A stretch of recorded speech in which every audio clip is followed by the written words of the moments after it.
બસ છે ભાઈઓ, તમારા માટે કામ કરવાની મને તાકાત. छोड़ो छोड़ो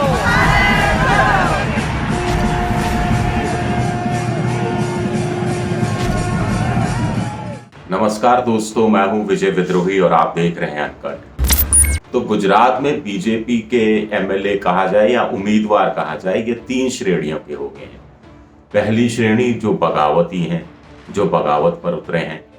दूसरी श्रेणी है संस्कारी विधायकों की या संस्कारी नेताओं की, कहा जाए तो ज्यादा मुनासिब रहेगा। और ये संस्कारी नेता कौन है बताएंगे आपको, बड़ा इंटरेस्टिंग है ये जानना परिभाषा संस्कारी नेताओं की। और तीसरा है जो वफादारी है निभाते रहे हैं, जो वफादार हैं और जो बीजेपी की नजर में जीतने वाले घोड़े हैं। क्योंकि बीजेपी हर उस शख्स को टिकट थमा रही है जिसके लिए बीजेपी सोचती है, समझती है कि वो जीतने वाला घोड़ा साबित हो। पहले देखते हैं संस्कारी कौन है।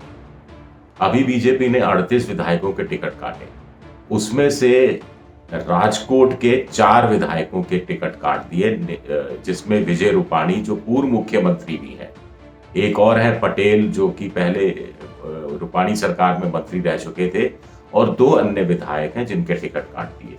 लेकिन ये संस्कारी साबित हुए। संस्कारी कैसे? संस्कारी ऐसे कि एक तो खत लिख दिया पहले से ही कि साहब हम तो पार्टी में रहना चाहते हैं, लेकिन पार्टी की सेवा करते रहने, लेकिन हम चुनाव नहीं लड़ना चाहते। दूसरा, इनकी जगह जिनको टिकट दिया उनके साथ एक मंच में शामिल हो गए और वहां जाकर इन संस्कारी नेताओं ने कहा कि साहब बीजेपी की सेहत के लिए अच्छा है उनको टिकट नहीं देना, नई पीढ़ी को आगे बढ़ाना, क्योंकि व्यक्ति से बड़ा संगठन होता है, पार्टी होती है, पार्टी से बड़ा देश होता है। मनसुख मांडविया जो देश के स्वास्थ्य मंत्री भी हैं और गुजरात से आते हैं, उनको भी लग रहा है कि जिन लोगों के टिकट काटे गए हैं और जो संस्कारी नेता हैं उनके कारण बीजेपी की सेहत और ज्यादा अच्छी हो जाएगी। और बीजेपी ये सब इसलिए कर रही है ताकि नए नेतृत्व के लिए रास्ता खाली किया जाए, और दूसरा जो एवरेज एज है उम्मीदवारों की उसको कम किया जाए, घटाया जाए। आम आदमी पार्टी कह रही है उसकी तो एवरेज एज 39 है तो उसके उम्मीदवारों की, बीजेपी कह रही है 57 है, इससे पहले 60 पार हुआ करती थी। तो ये संस्कारी नेता हैं। संस्कारी नेताओं के नाम मैं सोचता हूँ आपको पढ़कर सुना देता हूँ। एक तो विजय रूपाणी मैंने आपको नाम दिया, और दूसरा है इसके अलावा जो परिवहन मंत्री रहे अरविंद रायानी हैं ये, फिर तीसरे हैं गोविंद पटेल, और चौथे हैं लखा भाई सभाथिया। इसके लिए इन सब के लिए मनसुख मांडविया ने कहा कि साहब देखिए, इनकी भाषा देखिए, इनका चरित्र देखिए, इनके टिकट नहीं देने के बाद इनके चेहरे के हाव भाव देखिए, इनकी हाथों की लकीरें देखिए, और भी बहुत कुछ कहा कि बयान देखिए, संयम देखिए, इनका त्याग देखिए, इनकी कुर्बानी देखिए। तो ये सब संस्कार देखिए, तो सारे के सारे ये संस्कारी हो गए। लेकिन 4 ऐसे हैं जिनको निकाला गया, जिनको टिकट नहीं दिया गया, वो संस्कारी नहीं बन पाएगा। वो क्या बन गए? वो बगावत पर उतरे हैं। और ये 4 हैं जो बगावत पर उतरे हैं। अभी तक जो खबरें आई हैं, जो मैं ये अनकट कर रहा हूँ उस समय तक की खबर है। एक तो है मधु श्रीवास्तव, ये वाघोडिया से हैं और ये अपने मजबूत बयानों के लिए जाने जाते हैं। ये निर्दलीय उतरेंगे, इन्होंने घोषणा कर दी है।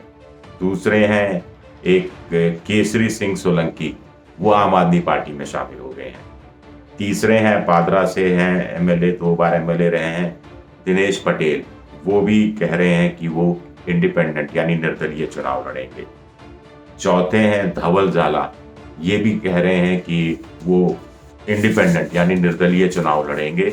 और इसके अलावा कुछ और पंचायतों की समितियों के सदस्य भी हैं और उन्होंने भी इस्तीफे दिए हैं।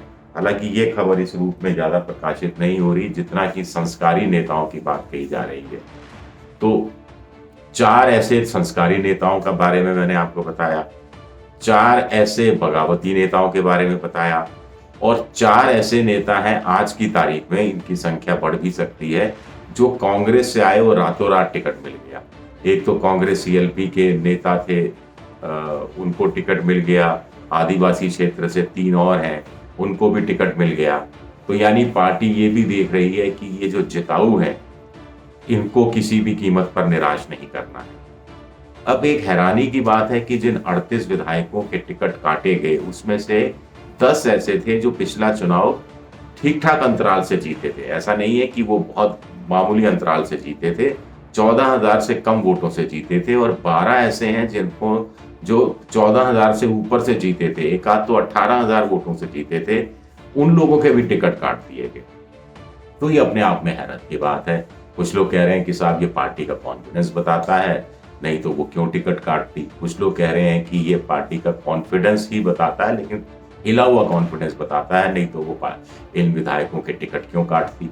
कुछ जगह कहा जा रहा है कि पिछली बार बीजेपी ने 35 सीटें ऐसी जीती जिनमें हार जीत का जो अंतर था 5,000 से कम था, और ये 35 की 35 सीटें बीजेपी के लिए बड़ा डर का कारण बनी हुई है। उनको लग रहा है कि इसमें कुछ भी ऊपर नीचे हुआ तो पार्टी की स्थिति संकट में आ सकती है, इसलिए भी ये सारी कवायद की गई। अलग अलग मुंह है, अलग अलग बातें हो रही हैं, अलग अलग ढंग से इसका विश्लेषण हो रहा है। टीवी चैनलों के हिसाब से देखा जाए तो बीजेपी एक तरफा ऐतिहासिक जीत की तरफ बढ़ रही है, यानी 127 को क्रॉस करती हुई नजर आ रही है। अखबारों को पढ़ें तो ऐसा लगता है मामला फंसा हुआ है। गुजरात के अखबारों में से एक हिस्से को पढ़ें तो ऐसा लगता है कि बीजेपी 99 के फेर में जाकर फंस गई है और किसी भी कीमत पर डबल डिजिट में नहीं आना चाहती, यानी 99, 98, 97 ये सब कुछ नहीं। वो चाहती है कि पिछली बार के मुकाबले किसी भी कीमत पर उसकी सीटें बढ़नी चाहिए, ताकि वो एक नैरेटिव सेट कर सके कि देखिए 27 साल की एंटी इनकम्बेंसी के बाद वो अपनी सीटें बढ़ाने में कामयाब होते हैं। यानी कि पार्टी जो भी ये प्रयोग कर रही है, ये मजबूरी है या फिर वाकई में प्रयोग है, या वो मानकर चल रही है कि जैसे तैसे चुनाव निकाल लेंगे, लेकिन 2019 जो अगला चुनाव है 2027 को मद्देनजर रखकर नई पीढ़ी को सामने लाना है और यही असली मौका है। तो ये तमाम सवाल उठ रहे हैं। अपने आप में बड़ा दिलचस्प होता जा रहा है गुजरात का चुनाव। शुक्रिया, बहुत बहुत शुक्रिया।